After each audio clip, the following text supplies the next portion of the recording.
Assalamualaikum warahmatullahi wabarakatuh.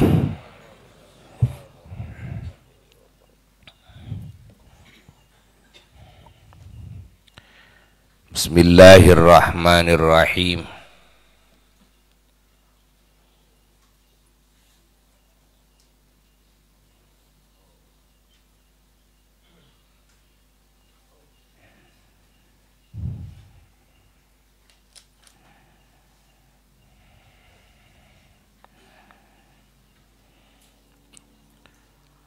Alhamdulillahi rabbil alamin. Wa ashhadu an la ilaha illallah al-malikul haqqul mubin. Wa ashhadu anna sayyidana wa nabiyyana Muhammadan abduhu wa rasuluh as-sadiqul wa'dil amin. Allahumma salli wa sallim wa barik ala sayyidina Muhammad. Al-Fatih lima ughliq wal khatim lima sabaq, nasiril haq bil haq wal hadi ila siratikal mustaqim. Sallallahu alaihi wa ala alihi wa ashabihi haqqa qadrihi wa miqdarihil azim. Wala hawla wala quwwata illa billahil aliyyil azim. Amma ba'du fa ya ibadallah, usikum wa nafsi bi taqwallah faqad fazal muttaqun.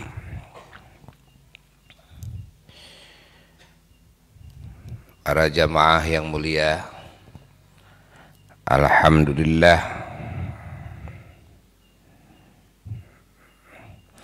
kita masih dikasih panjang umur oleh Allah, dikasih kesehatan, keafiatan, kelancaran, dan warna-warni pertolongan Allah, keamanan, dikasih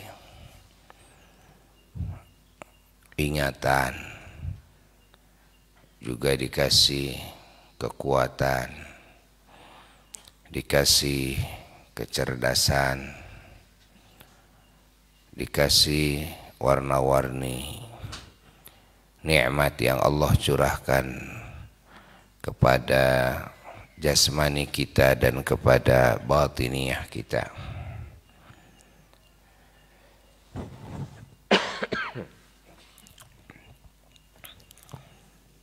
Terkhusus dikasih iman dan Islam dan dijaga iman tersebut, Islam tersebut sampai detik ini. Semoga Allah menjaganya sampai menghadapnya, dan semoga Allah menambah-nambah ketinggian martabat derajat di dalam keimanan kita, dalam keislaman kita, sampai kepada martabat ihsan, sampai kepada puncaknya martabat ihsan,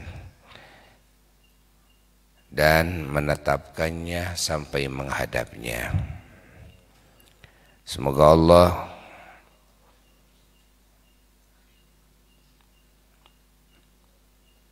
memenuhi jiwa kita dengan hidayahnya, dengan ilmunya yang manfaat, dan menambah-nambah ilmu yang manfaat, dan menjadikan ilmu yang telah Allah ajarkan kepada kita menjadi ilmu yang manfaat. Dan semoga Allah Ta'ala mensucikan jiwa kita dari segala akhlak yang tercela dan mendandaninya dengan segenap akhlak yang terpuji. Semoga Allah Ta'ala memanjangkan umur kita dengan penuh rahmat dan keberkahan daripadanya. dengan penuh hidayah dan penuh taufiknya, dengan penuh keridhaan dan kecintaannya, dengan penuh rizki dan nikmatnya, dengan penuh pertolongan dan kegampangan dalam segala urusan, dengan penuh penjagaan dan penuh jaminan daripadanya. Dan juga semoga Allah Ta'ala menyelamatkan kita semua dari segala kejelekan zahir dan batin, dari segala kerugian, dari segala kecelakaan, kehinaan, kesesatan, dan dari godaan setan, dari kejelekan hawa nafsu, dari tipuan dunia. Dan Allah menjauhkan kita dari fitnah, dari musibah, dari wabah, dari penyakit. Dan Allah Ta'ala menyelamatkan kita dari kejahatan makhluknya dan dari buruk-buruknya takdir. Di malam nisfu Sya'ban besok, insyaallah berdoa semuanya agar kita semua mendapatkan takdir yang terbaik bagi kita semua, bagi dunia kita dan bagi akhirat kita, dan bagi semua keluarga kita dan keturunan kita, dan juga orang tua kita, leluhur kita, guru-guru kita dan murid-murid kita, dan bagi semua saudara-saudara kita, ahli kampung dan ahli negeri kita, bagi pemerintah kita dan rakyat kita, dan bagi bangsa kita dan negara kita, dan bagi seluruh muslimin muslimat, mukminin mukminat dimanapun dan kapanpun berada, dengan keagungan junjungan alam Rasulullah sallallahu alaihi wasallam, dengan keagungan semua syiar-syiar Allah yang Allah agungkan. Semoga Allah mengabulkan segala doa-doa kita yang baik di sisinya bagi urusan dunia kita, agama kita, dan akhirat kita. Dan dengan keagungan, dengan kehormatan, dengan haknya dan seluruh rahasianya surah Al-Fatihah. Alamin ar-rahmanir-rahim maliki yaumiddin iyyaka na'budu wa iyyaka nasta'in ihdinas siratal mustaqim siratal ladzina an'amta 'alaihim ghairil maghdubi 'alaihim waladdallin rabbighfirli amin.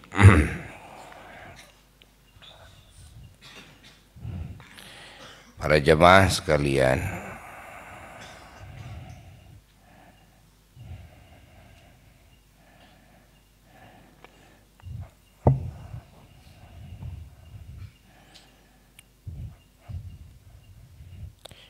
kita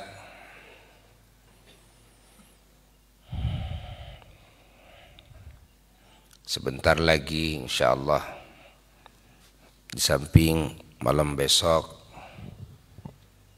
dan sebagian ada yang menetapkan malam lusa, yaitu nisfu Sya'ban, malam yang agung. Maka seyogyanya kita mengambil kesempatan emas untuk menggapai ampunan Allah di malam besok, di malam nisfu Sya'ban, dan menggapai warna-warni anugerahnya, menggapai ijabahnya. Jangan sampai kita di malam yang agung itu termasuk kelompok yang rugi. Jangan sampai kita termasuk kelompok yang tidak mendapatkan ampunan Allah, tidak mendapatkan anugerah dari Allah di saat Allah menghujankan anugerahnya kepada hamba-hambanya. Maka cepat persiapkan oleh kita untuk menerima ampunan Allah, untuk menerima ijabah dari Allah. Dengan cara apa? Yang pertama, dengan cara kita bertobat kepada Allah dari sekarang, memohon ampunannya, menyesali segala dosa yang pernah kita lakukan, dan juga berjanji tidak akan melakukannya lagi, yakni tidak akan melakukan maksiat sekecil apapun. Berjanji akan melakukan segala perintah Allah yang diwajibkan oleh Allah, dan akan terus berusaha menjalankan perintah Allah yang disunnahkan oleh Allah, dan berjanji akan menjauhi segala larangan Allah yang diharamkan oleh Allah, dan berjanji juga menjauhi larangan yang dimakruhkan. Berusaha, ya, berusaha menjauhi segala larangan-larangannya yang dimakruhkan olehnya. Lalu juga kita mengoreksi hubungan kita dengan sesama makhluk Allah, terutama dengan sesama manusia, terutama lagi dengan sesama muslim, terutama lagi dengan keluarga kita, guru-guru kita, orang tua kita, suami kita, istri kita, saudara-saudara kita, tetangga-tetangga kita, sahabat-sahabat kita.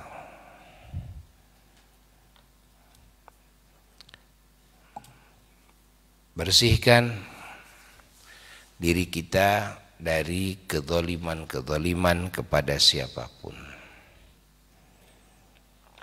dengan cara meminta maaf kepada semua pihak yang terkait, dengan cara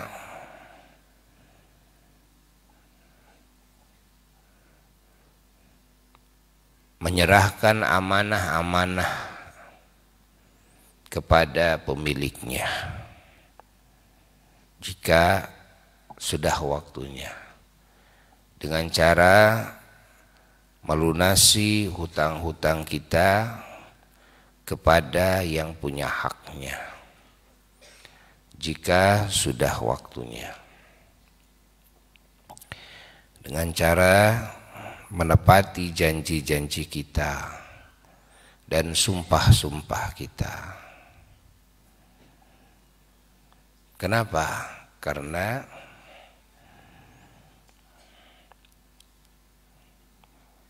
kezaliman kita kepada sesama akan menghalangi datangnya ampunan Allah di malam nisfu Sya'ban, dan akan menghalangi diijabahnya doa kita oleh Allah. Bahkan kezaliman kita kepada sesama akan menjadi sebab hidup kita ruwet, hidup kita banyak musibah, akan menjadi sebab datangnya warna-warni kesulitan dalam urusan-urusan yang kita garap, yang kita hadapi. Warna-warni perkara yang menakutkan kita dan warna-warni penyakit pada diri kita, di diri keluarga kita. Ini sebab-sebab kezaliman kepada sesama. Maka kita harus menyelesaikannya. Jangan dibiarkan tertunda lama. Kita koreksi, ada kesalahan apa yang kita lakukan kepada sesama. Kita koreksi, ada hak-hak apa yang belum kita penuhi bagi setiap yang memiliki hak tersebut.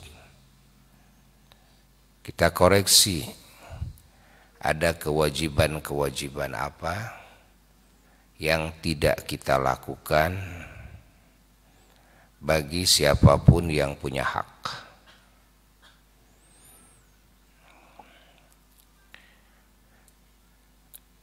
Begitulah Rasulullah sallallahu alaihi wasallam mengajarkan kepada kita.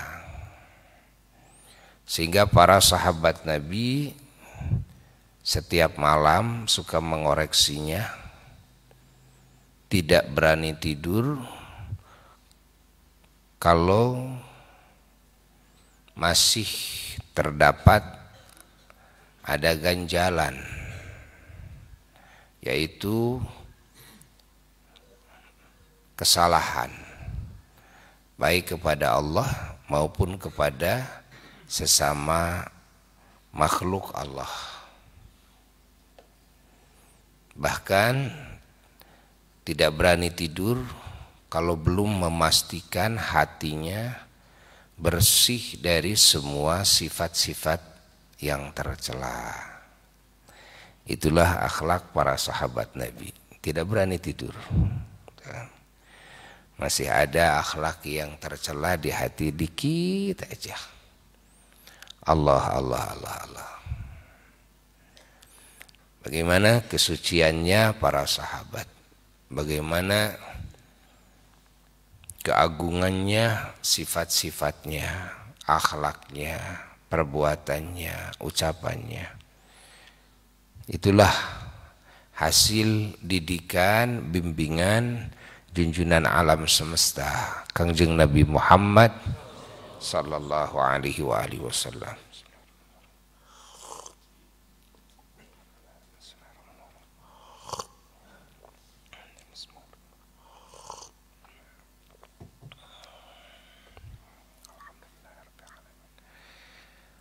Allah. Jadi dari sekarang kita mempersiapkan. Lalu apa yang harus kita lakukan lagi adalah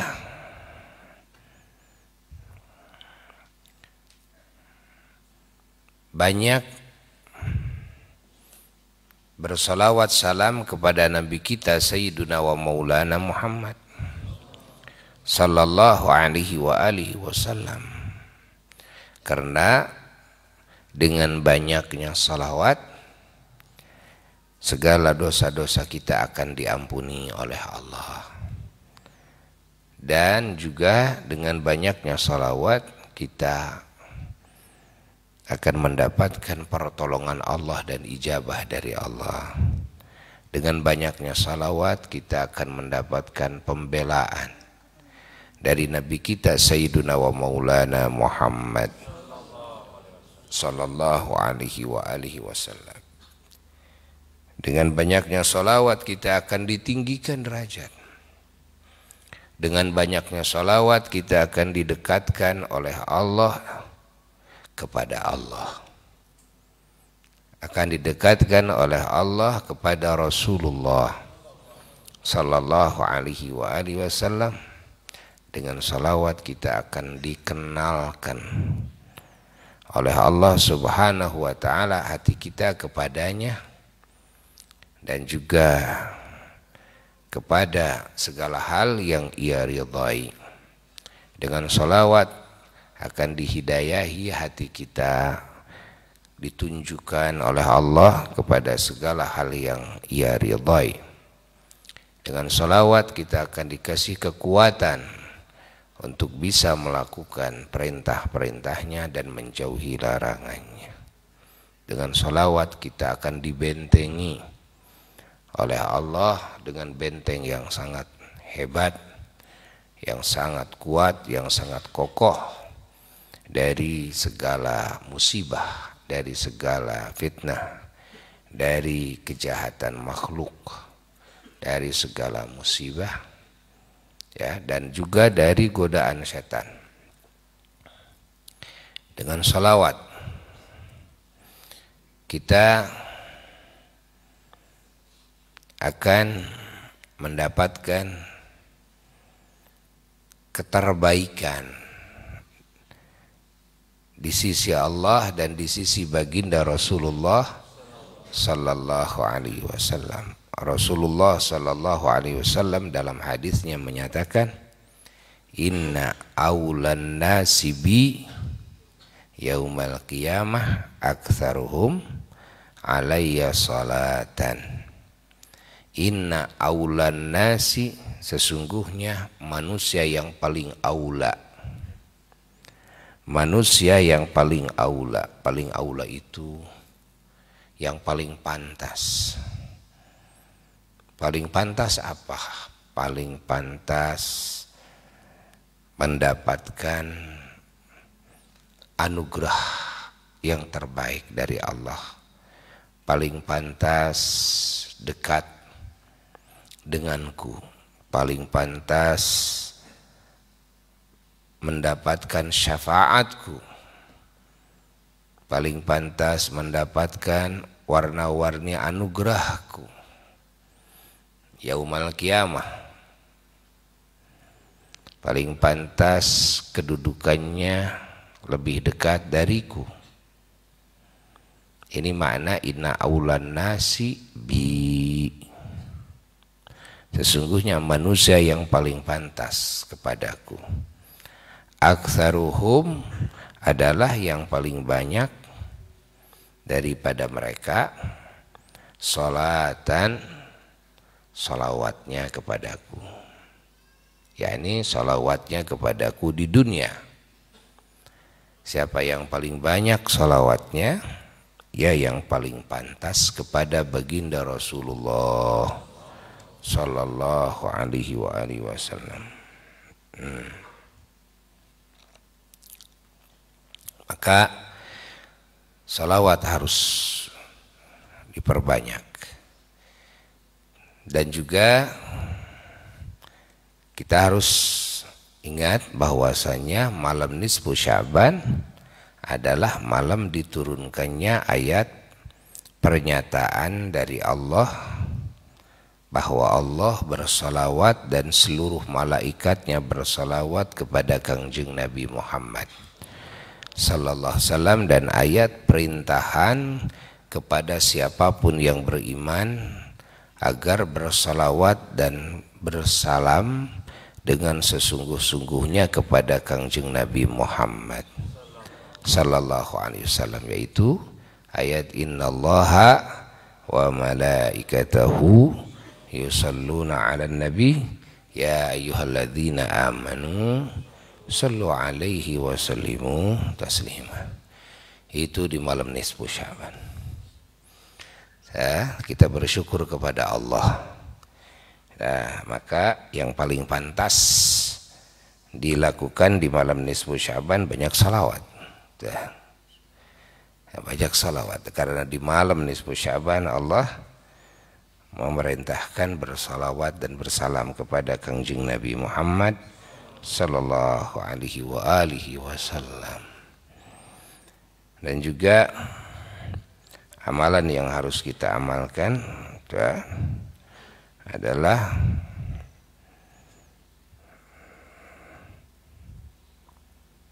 bersedekah kepada fuqara masakin, bersedekah ya kepada anak-anak yatim, bersedekah kepada orang-orang yang membutuhkan. Nah, karena sedekah menolak bala, dan juga sedekah menjadi sebab diijabahnya doa. Wa qaddimu baina yaday najwakum sedekah. Sahkan sedekah. Termasuk sedekah dalam berjuang di jalan Allah. Ya. Dan juga amalan yang harus kita amalkan adalah banyak berdoa.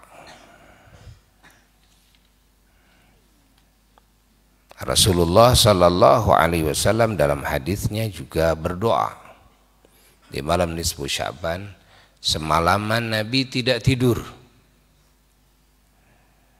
di malam nisfu Sya'ban, ya, berdoa. Ini hadisnya sahih. Dan Nabi sholat, terus Nabi sholat, semalaman Nabi sholat. Ya, Nabi minta izin kepada istrinya Sayyidatuna Aisyah radhiyallahu taala anha untuk mendirikan sholat, dan Sayyidatuna Aisyah mengizinkan. Kenapa minta izin kepada Sayyidatuna Aisyah? Karena malam itu pas malam kilir Kangjeng Nabi, bagian nginapnya di Sayyidatuna Aisyah radhiyallahu taala anha. Kan? Minta izin Nabi. Masya Allah. Kenapa minta izin? Karena Nabi akan melakukan yang sunnah. Ya, maka Nabi minta izin kepada istrinya. Dan Nabi akan menghabiskan malam tersebut, malam bagian nginap di Sayyidatuna Aisyah dengan sholat dan doa. Maka Nabi minta izin kepada Sayyidatuna Aisyah radhiyallahu ta'ala anha. Masya Allah. Kalau ada orang yang mengatakan bahwa tidak ada dalilnya sholat di malam nisfu Sya'ban, ini orang tidak tahu hadis, tidak tahu dalil. Padahal itu hadisnya sahih. Ya. Bukan hadis dhaif, itu hadisnya sahih. Namun tidak ada keterangan yang didapat tentang berapa rakaat. Nah itu tidak ada, ya. Tidak ada keterangan berapa rakaat. Atau apa sih namanya sholatnya? Enggak, pokoknya sholat sunnah saja. Ya. Nabi berdoa, Nabi tidak tidur di malam itu. Ya. Nabi sholat, bahkan Nabi mendoakan para arwah di malam tersebut. Nabi berziarah ke Makom Baqi', ada di tengah-tengah kuburan malam nisfu Sya'ban itu Nabi itu. Allah.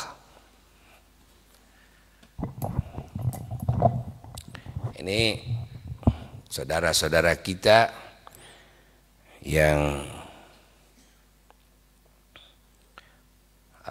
punya faham-fahamnya yang menyimpang,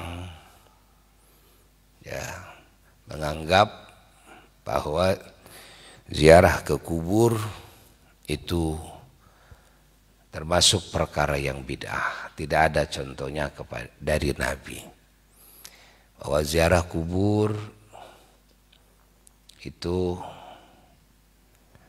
adalah perkara yang menyimpang dari ajaran Islam. Padahal ziarah kubur hadisnya sahih. Dan ziarah kubur dicontohkan langsung oleh baginda Rasulullah sallallahu alaihi wasallam. Rasulullah ziarah itu setiap hari ke Baqi'. Rasulullah ziarah ya, ke Uhud, syuhada Uhud, ya, para syuhada yang ada di Uhud. Itu hadisnya sahih. Dan Rasulullah SAW memerintahkan dalam hadis sahih Muslim, fazuruha, memerintahkan ziarah kepada ahli kubur, muslimin, muslimat, siapapun itu, walaupun kita tidak kenal, walaupun bukan keluarga kita. Namanya muslim, ziarah kepada muslim, ya, itu sunnah. Ziarah kubur itu sunnah. Ingat, yang dimaksud ziarah kubur adalah ziarah kepada ahli kubur. Ini bahasa majaz, ya, bahasa majaz. Ziarah kubur itu bukan ziarah kuburnya yang dimaksud, tapi ziarah kepada muslim yang ada di dalam kuburan tersebut.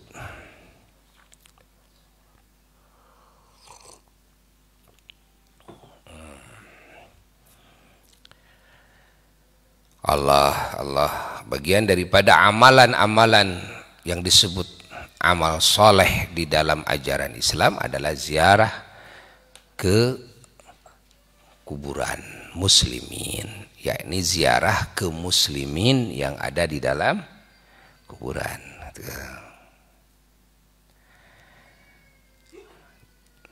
Apalagi kalau muslim itu adalah orang tua kita, guru-guru kita, para wali-wali Allah, para nabi Allah, para rasul Allah. Apalagi ziarah itu kepada junjunan alam Kangjeng Nabi Muhammad sallallahu alaihi wa alihi wasallam. Ya. Jangan terkecoh dengan salahnya pemikiran saudara-saudara kita yang mengatakan bahwa hadis ziarah ke kuburan Kangjeng Nabi Muhammad sallallahu alaihi wasallam adalah maudhu. Ingat, sungguh sudah salah orang yang menganggap hadis ziarah Nabi itu maudhu hadisnya. Dan sudah salah.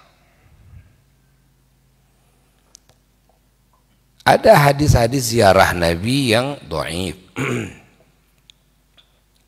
Tapi ingat bahwa hadis-hadis yang dhaif itu sudah tercover dengan hadis yang sahih. Ingat, kalau hadis ziarah kepada Nabi itu dhaif, ini sudah tercover dengan hadis yang sahih, yaitu riwayat Muslim. Perintahan Nabi agar kita berziarah kepada ahli kubur muslim. Ini hadisnya sahih. Apakah Rasulullah bukan muslim? Bukankah Rasulullah imamnya muslimin, imamnya mukminin? Masya Allah, bahkan imam para nabi, para rasul, imam para malaikat alaihimussalatu wassalam. Andai kata tidak ada hadis sahih Muslim, yang ada hadisnya hadis dhaif umpamanya, bukankah hadis dhaif bisa menjadi rujukan dalam fadilah amal? Dan pahami oleh kita. Jadi kaum Wahabi menganggap salah berziarah kepada Nabi, dan kalau ke Madinah mereka mengedepankan hadis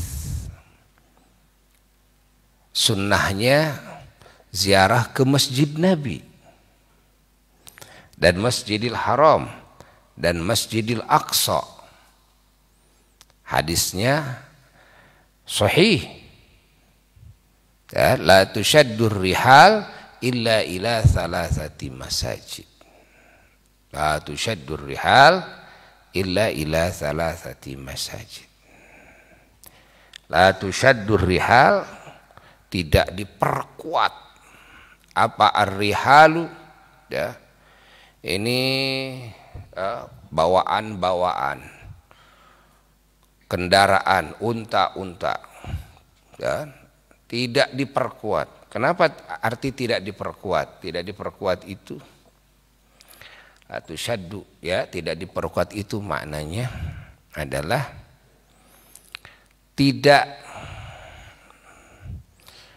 menghabiskan segala kemampuan kita demi berziarah, ya, kepada masjid-masjid yang ada di muka bumi ini, masjid manapun, kecuali kepada 3 masjid.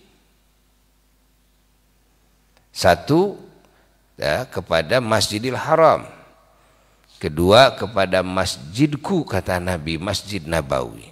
Ketiga, kepada Masjidil Aqsa yang ada di Palestina. Kalau kepada masjid yang 3 ini, silahkan perkuat, ya.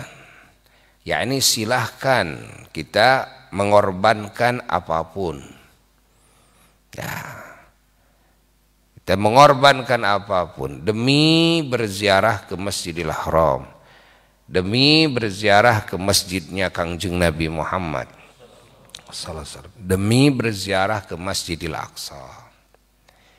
Hadis ini sahih, benar, hadis ini sahih. Dan memang begitu, ya. Tapi bukan hadis ini menafikan ziarah kepada Nabi. Ingat, bukan menafikan ziarah kepada Nabi. Justru hadis ini memperkuat ziarah kepada Nabi.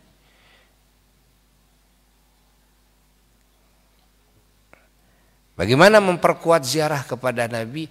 Karena kan, keagungan masjid ini dan keunggulan dalam keagungannya itu karena Nabi.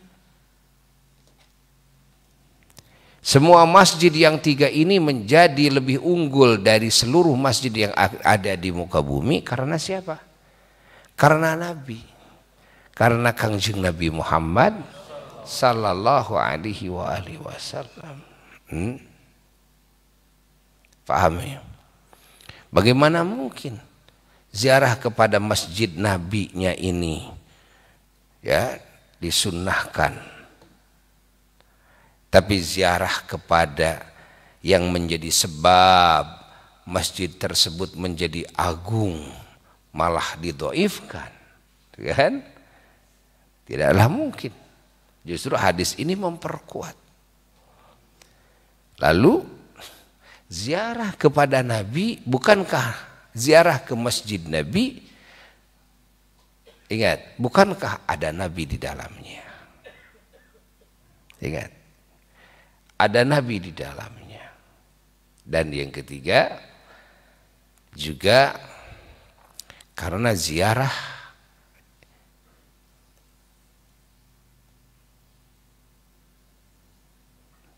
diperintahkan oleh Nabi dalam hadis yang sahih kepada muslim siapapun itu, apalagi kepada Kangjeng Nabi Muhammad sallallahu alaihi wasallam, yakni punya keterangan yang khusus tentang sunnahnya ziarah kepada muslim, apalagi kepada Kangjeng Nabi Muhammad sallallahu alaihi wasallam. Hati-hati ya dengan pemahaman yang nyeleneh sekarang ini. Hati-hati. Bahkan semua mazhab, yakni semua ulama yang ada di 4 mazhab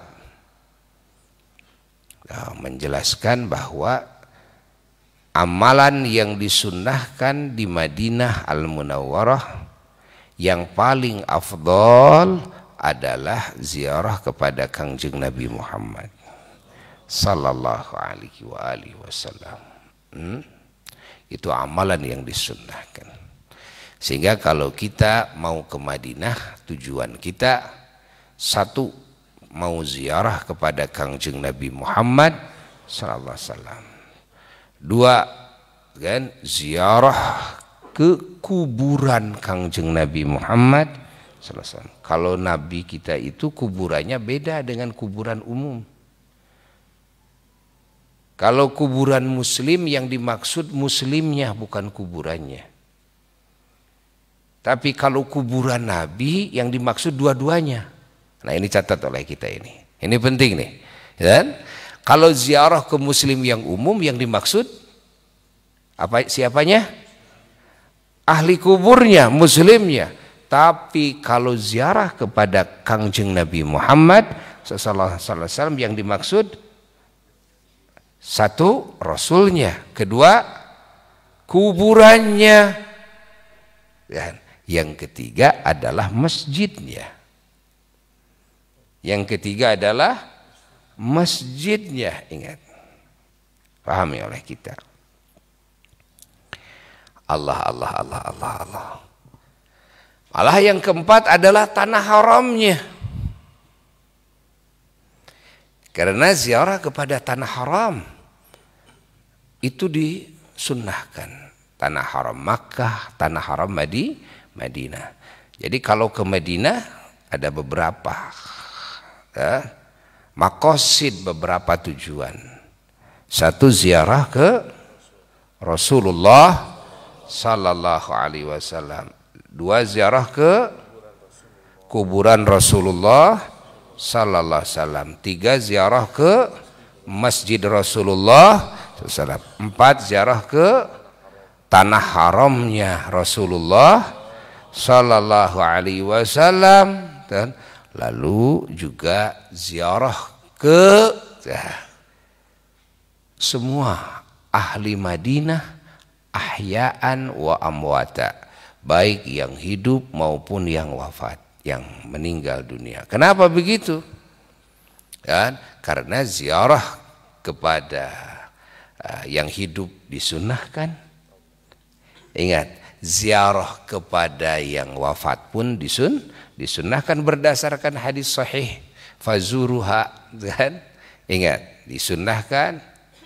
Nah, catat oleh kita. Lalu juga kalau ke Madinah itu ya, terkhusus ziarah ke ahli Baqi', karena Rasulullah SAW menziarahinya.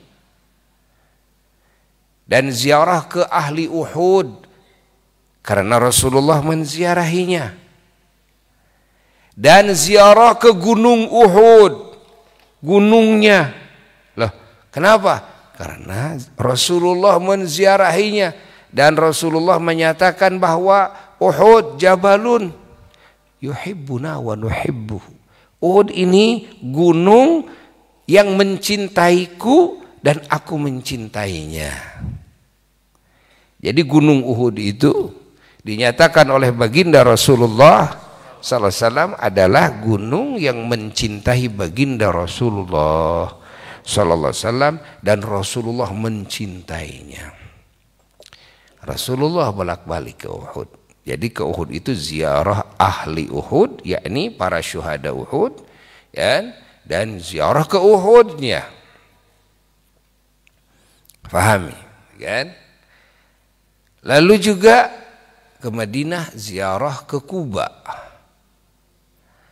Karena Rasulullah sallallahu alaihi wasallam setiap hari Sabtu dalam hadis, kan, selalu mengunjungi Masjid Kuba. Masjid yang pertama dibangun di Madinah. langsung oleh baginda Rasulullah sallallahu alaihi wasallam, di mana diturunkan ayat la masjidun ussisa 'alat taqwa. Saat itu masjid yang dibangun di tanggal 12 Rabiul Awal, 12 Maulid, ketika Nabi hijrah. Karena Nabi hijrah berangkat pada malam Senin, ya, itu tanggal 5 Maulid, ya. Sampai ke Madinah Al-Munawwarah tanggal 12. Pas hari Senin lagi datang ke Madinah. Maksud datang ke Madinah bukan ke jantungnya Madinah, tapi maksud ke Madinah datang ke Kuba. Lalu membangun masjid pada 4 hari, ya. Senin, Selasa, Rabu, Kamis. Pertama peletakan batu pertamanya hari Senin, kan? Lalu Selasa, Rabu, Kamis, selesai dalam 4 hari. Hari Jumat barulah Rasulullah sallallahu alaihi wasallam meneruskan perjalanan dari Masjid Quba ke jantungnya Madinah. Disambutlah oleh para sahabat-sahabat Ansar dan Muhajir. Nabi juga sudah disambut di mana? Di Quba. Ya. Lalu bersama sahabat juga membuat Masjid Quba. Dari Quba Nabi terus ke di perjalanan beliau mampir dulu di Bani Najjar, dan di sana diperintahkan salat Jum'ah pertama dalam Islam dan khutbah pertama dalam Jum'ah dalam Islam. Maka sampai sekarang dibangunlah Masjid Jum'ah. Jadi diperintahkan Jum'ah itu pas hijrah, dan pas hijrah itu, Masya Allah. Ya, dan itu Jumat pertama ketika Nabi datang ke Madinah Al-Munawwarah, karena Nabi masuk ke Madinah ke Kuba hari Senin, malam Senin, ya.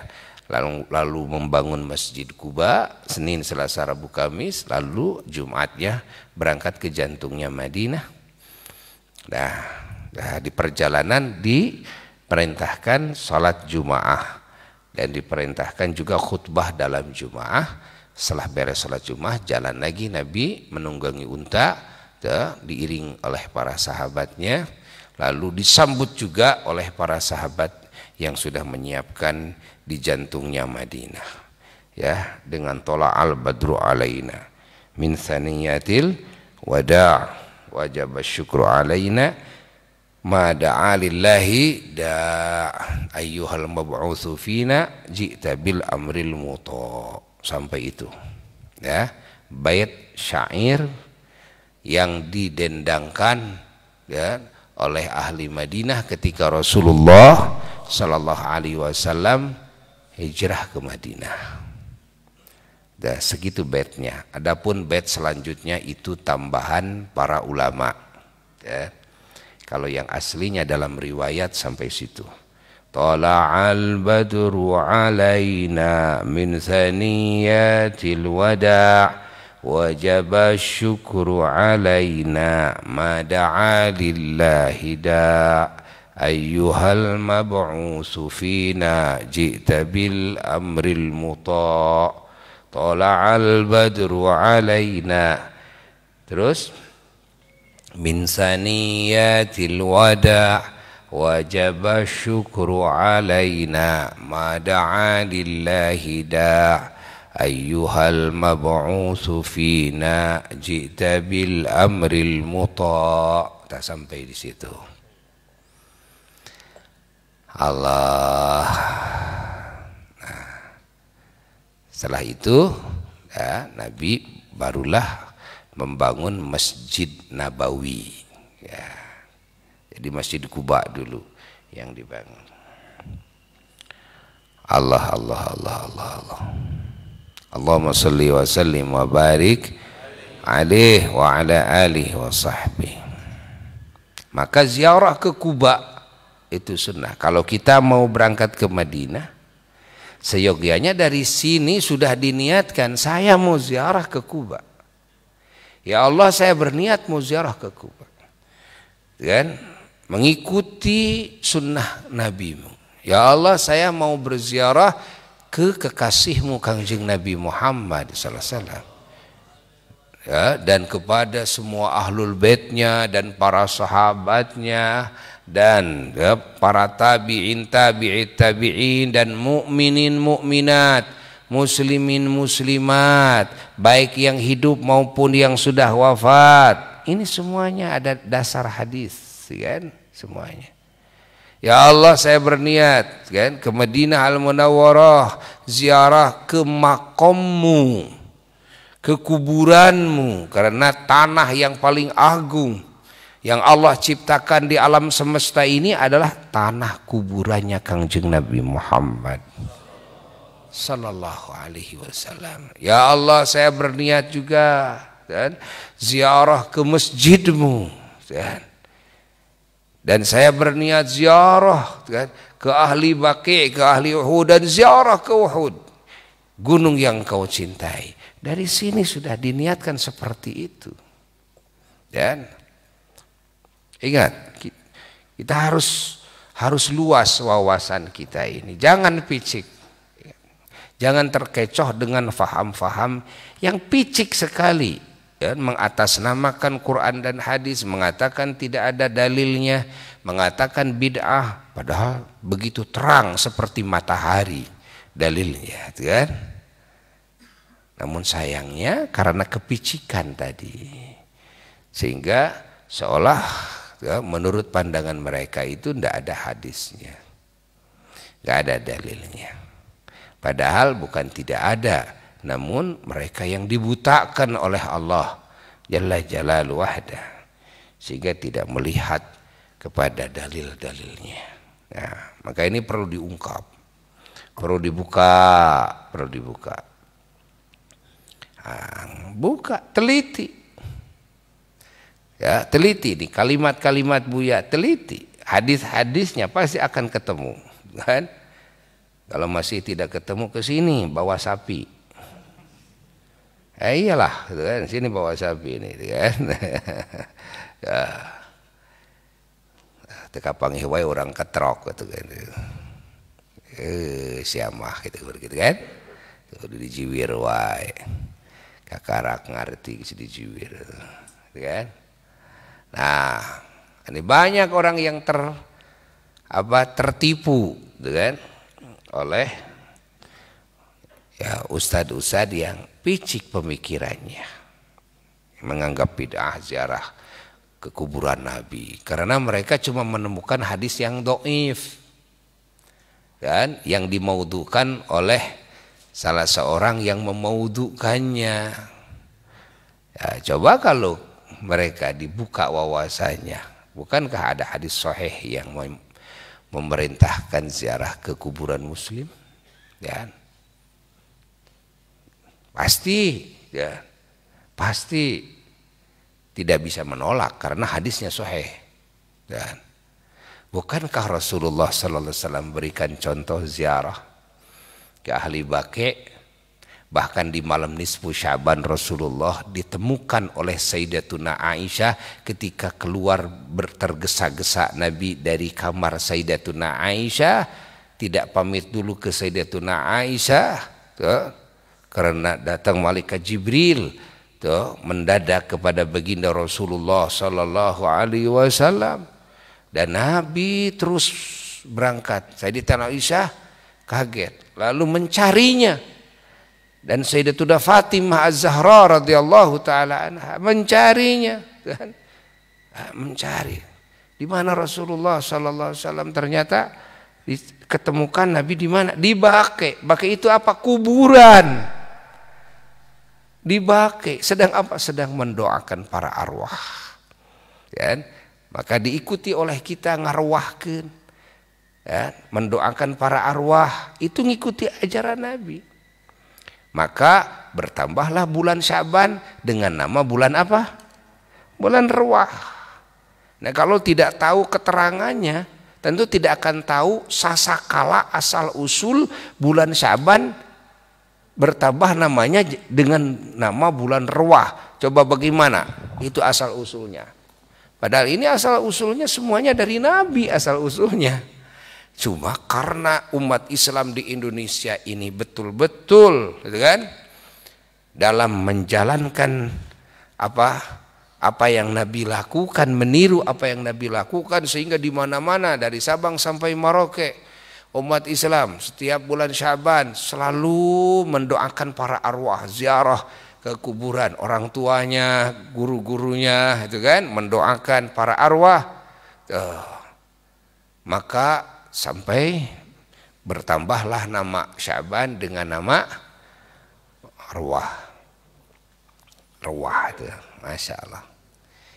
Itu sasakala, ya, asal usul bulan Syaban bertambah namanya, ya, dengan nama bulan arwah. Kalau menurut santri mah eta teh alami bil ghalabah. Saking semuanya, ya, melakukannya, akhirnya menjadi nama ngarwahkeun teh, jadi aja nama, ya, nama bulan Syaban jadi bulan ruwah. Allah Allah Allah Allah Allah Allah, ya, malam nisfu Syaban. Adapun menetapkan tanggal suka berbeda, jangan heran.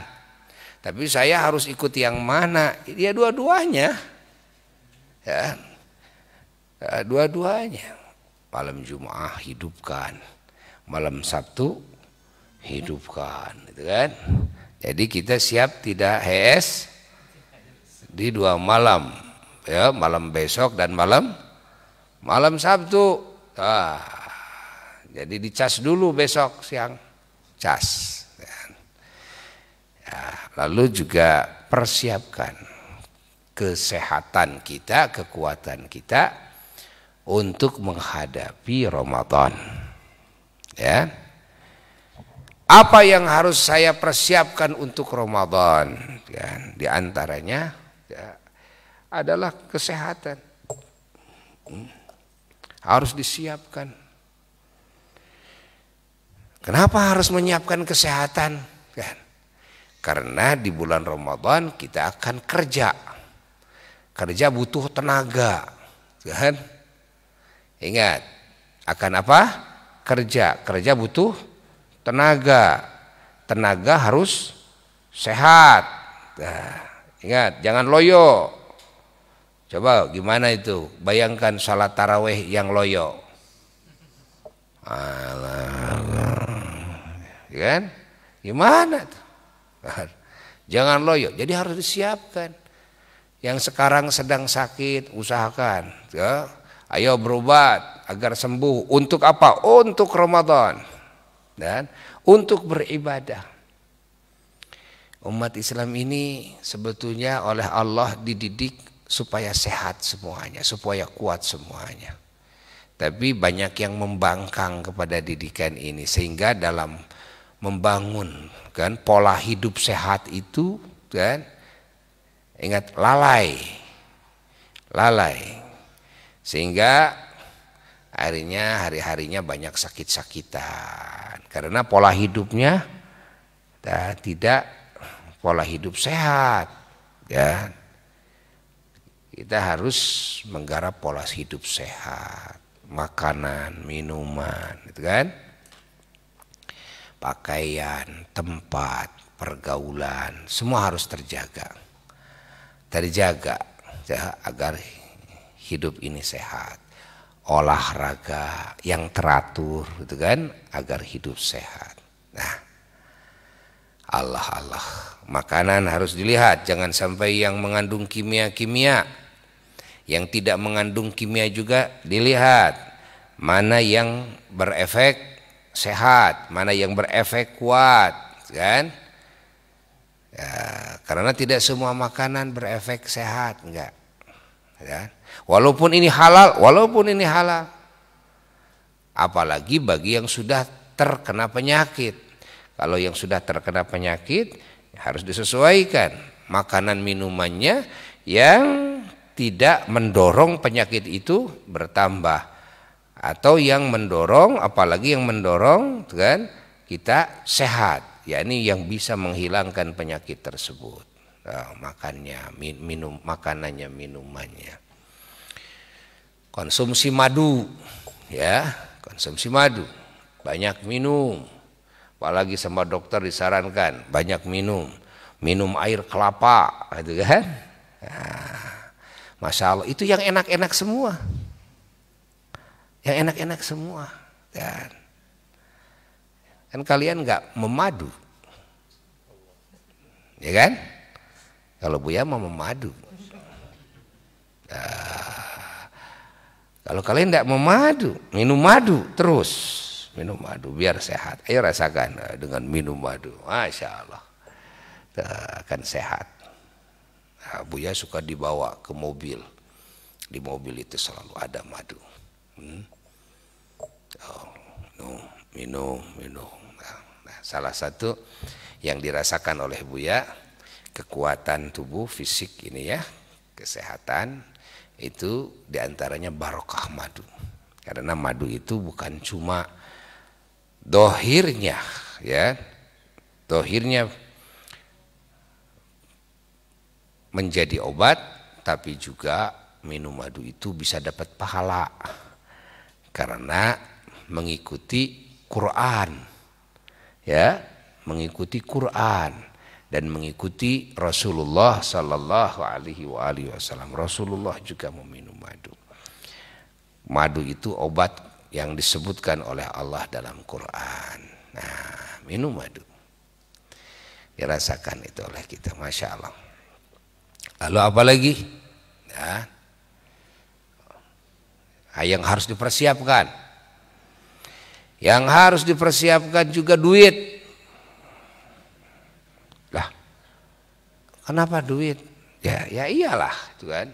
Kenapa harus persiapan duit? Karena kita harus fokus banyak ibadah di bulan Ramadan, banyak sholat, banyak baca Quran, kan?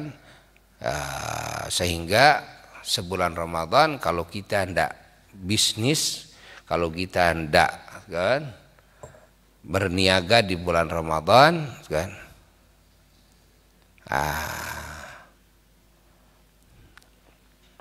kita tidak jadi masalah.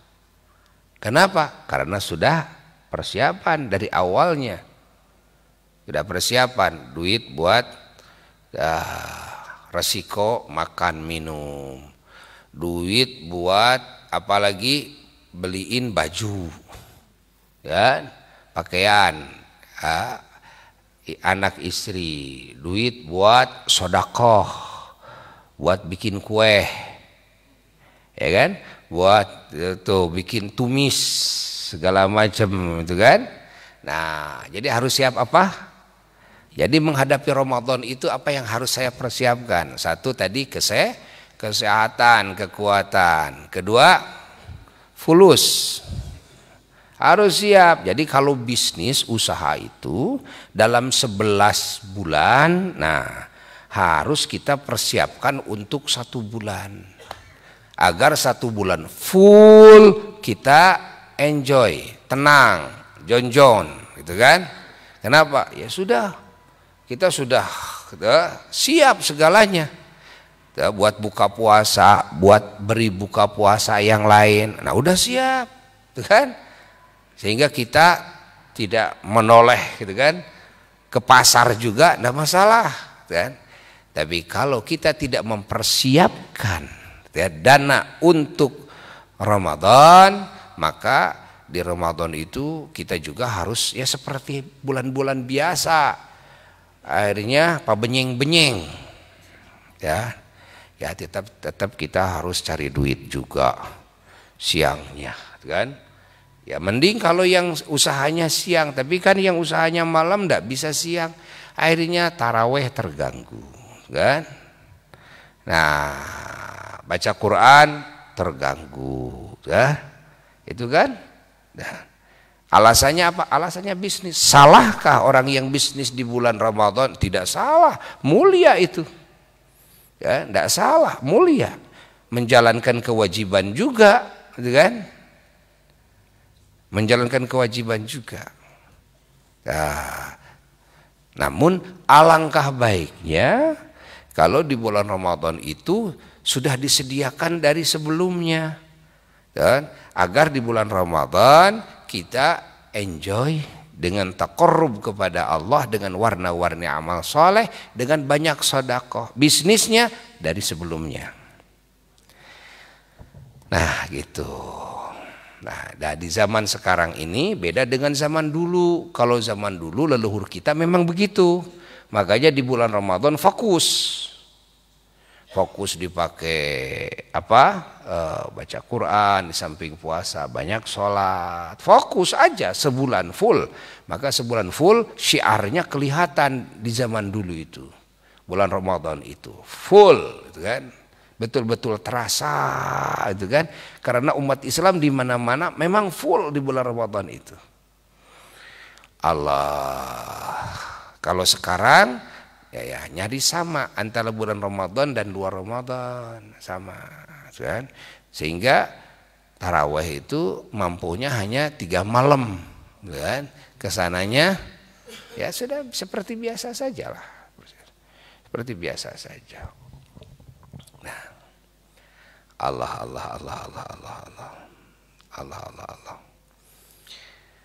Nah itu yang harus dipersiapkan oleh kita, ya. Adapun apa yang harus kita lakukan di bulan Ramadan itu sudah maklum, ya, sudah maklum. Ya, di samping saum juga kita banyak sedekah, banyak baca Quran, banyak salat sunnah, ya, banyak melakukan warna-warni ibadah, zikir, sholawat dan sebagainya. Itu di bulan Ramadan. Dan menjaga diri kita dari melakukan yang diharamkan, bahkan dari melakukan yang dimakruhkan. Bagi yang belum tahu ilmunya, dari sekarang harus dipersiapkan ilmu tentang saum Ramadan, kan? Ilmu tentang salat tarawih. Ya, dari sekarang harus dipersiapkan. Nanti ilmu tentang zakat fitrah, ilmu tentang sholat idul fitri dan juga takbiran. Karena di dalam Ramadan ada amalan yang tidak ada di luar Ramadan. Ya. Satu, adanya saum Ramadan. Kedua, adanya tarawih. Gak ada di luar Ramadan tarawih. Ketiga, adanya kunut dalam witir dari mulai malam ke-16, kan, di bulan Ramadan, kan, sampai akhir. Nah, itu tidak ada di luar Ramadan. Mana ada di luar Ramadan kunut di witir? Nggak ada. Hanya ada di bulan Ramadan. Itu pun di malam yang keberapa? Ke-16, kan? Catat, karena kadang-kadang ada kejadian orang yang ke kunut di salat witir. Kenapa kunut? Oh, saya kan di bulan Ramadan aja suka kunut, gitu kan. Nah, dia tidak tahu bahwa kunut dalam witir itu hanya dari mulai malam 16 sampai akhir Ramadan. Lalu yang khusus, apa yang khusus di bulan Ramadan? Dan itu yang khusus. Satu apa? Saum. Dua, tarawih. Tiga,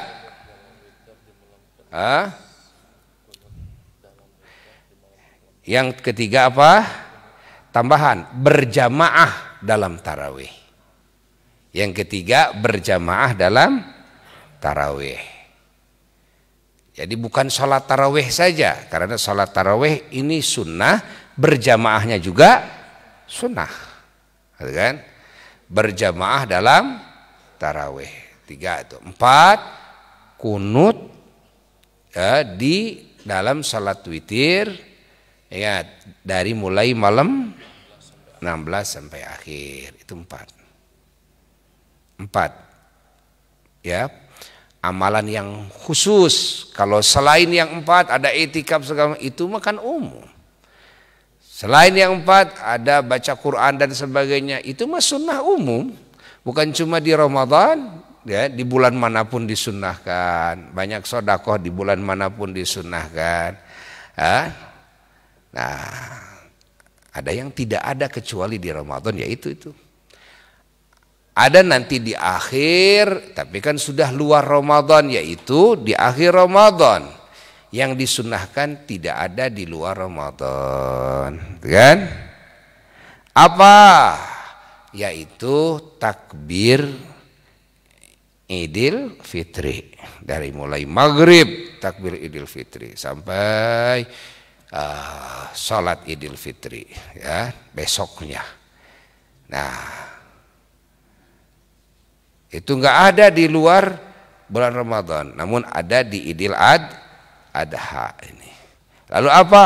Sholat Idul Fitri. Lalu apa? Zakat fitrah. Ini nggak ada zakat fitrah di luar Ramadan. Ya. Takbir Idul Fitri, apalagi sholat Idul Fitri, apalagi zakat fitrah, apalagi khutbah dalam Idul Fitri. Nah, kan ini mah khusus, berkaitannya ini dengan Ramadan, walaupun di bulan Ramadan, karena malaman takbir itu sudah di luar Ramadan, sudah masuk Syawal, awal Syawal, kan? Salat Id sudah masuk Syawal, kan? Dan juga zakat fitrah sudah masuk Syawal, karena diwajibkannya zakat fitrah itu adalah kalau sudah masuk maghrib malam 1 Syawal, bukan di Ramadan, namun dibolehkan, kan? Dalam fikih zakat fitrah didahulukan dari mulai tanggal 1 Ramadan, boleh zakat fitrah dari mulai tanggal 1 Ramadan. Nah, paham?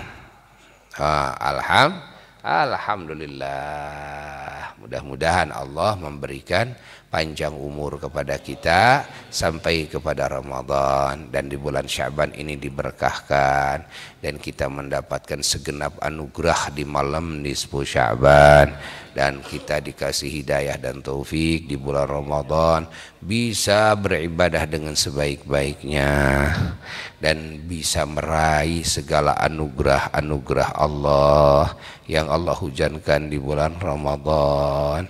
Bahkan kita meminta ya kepada Allah agar dalam hidup seluruhnya siang dan malamnya semoga Allah memberikan hidayah dan taufik kepada kita untuk bisa beribadah kepadanya dengan sebaik-baiknya zahir dan batinnya, dan semoga segala ibadah kita diterima oleh Allah, iman Islam kita diterima oleh Allah, segala pengabdian kita diterima oleh Allah, segala perjuangan kita di jalannya diterima oleh Allah, sampai menghadap Allah ada dalam sebaik-baiknya pengabdian kepadanya, ada dalam ingat kepadanya, ada dalam syukur kepadanya, ada dalam husnul khatimah.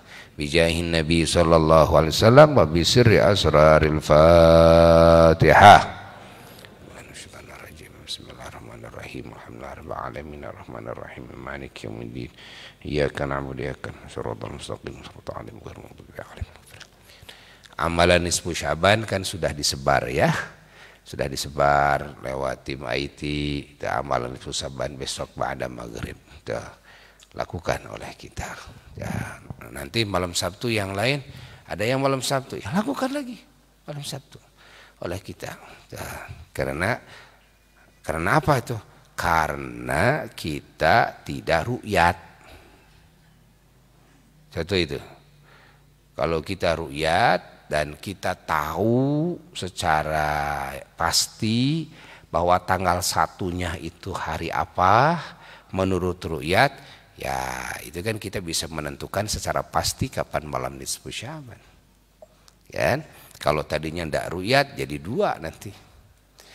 Ya, dari 2 kemungkinannya.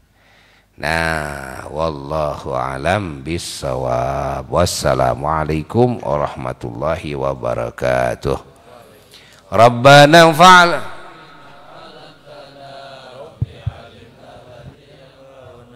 Rabbi faqihna wa faqih ahla